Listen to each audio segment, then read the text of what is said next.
পলমকে হ'লেও লটিয়াদিহা অঞ্চলৰ বাসী ৰাইজ তথা সমগ্ৰ কমতাপুৰবাসী ৰাইজ অসমবাসী ৰাইজক নতুন বছৰৰ শুভেচ্ছা জ্ঞাপন কৰিছোঁ। তো আজি আমাৰ কমতাপুৰ অট'নমাছ কাউন্সিল গঠন হৈ প্ৰায় 4 বছৰেই হ'ল। এই 4 বছৰত বিভিন্ন সময়ত প্ৰতি বছৰত আমাক অসম চৰকাৰে পুঁজি আমন্ত্ৰণ দিয়ে ৰাইজৰ কাম কৰাৰ কাৰণে, আৰু প্ৰতি বছৰে আমি কমতাপুৰ এলেকাৰ কমতাপুৰ অট'নমাছ কাউন্সিলৰ এলেকাত বিভিন্ন অঞ্চলত বিভিন্ন ধৰণৰ উন্নয়নৰ কাৰণে পুঁজি আবণ্টন দিওঁ। তো সেই ধৰণে 23-24 বৰ্ষত এই ৰতিয়াদা অঞ্চলত মোৰ 2টা পুঁজিৰ আবণ্টন দিছোঁ। পাগলা বাবা ধাম ৰতিয়াদহাট আৰু শ্ৰী শ্ৰী ৰাজাকালী মাৰ মন্দিৰত ৱাল আৰু ইয়াত চেণ্ট গ্ৰেভেলৰ ৰাস্তাৰ কাৰণে মই আমন্ত্ৰণ দিছোঁ।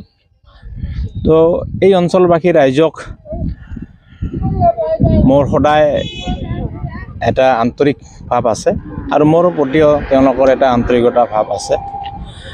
আৰু আগন্তুক দিনত কমতাপুৰ অট'নমাছ কাউন্সিলত এই অঞ্চলৰ সহায় সহযোগিতা পাম বুলি আশাবাদী, আৰু ভৱিষ্যতে যাতে আৰু ভালকৈ কাম কৰিব পাৰোঁ কমতাপুৰ অট'নমাছ কাউন্সিলৰ ফালৰ পৰা সকলো ক্ষেত্ৰতে এই অঞ্চলৰ সহায় সহযোগিতা বিচাৰিছোঁ। সাহিত্য সাহিত্য পৰিষদৰ পাৰিষদ মাননীয় অতুল চন্দ্ৰ ৰায়ক আমি ৰতিয়াদহাবাসী আৰু কানুৰীবাসীৰ হৈ তেখেতক শুভেচ্ছা জ্ঞাপন কৰিছোঁ আৰু তেখেতৰ কৃতজ্ঞতা আমি জ্ঞাপন কৰিছোঁ। তেখেতে ৰাজাকালী ধাম আৰু বাউণ্ডেৰী ৱাল 5 লাখ টকাৰ আবণ্টন দিছে, আৰু আজি ইয়াত যে পাগলাৰ ধামত যিটো লিং ৰোড সেইটো যে 5 লাখ টকাৰ আবণ্টন দিছে, তাৰ কাৰণে কানুৰীবাসী আৰু ৰতিয়াদহাবাসীৰ হৈ তেখেতক আমি শ্ৰদ্ধা জ্ঞাপন কৰিছোঁ।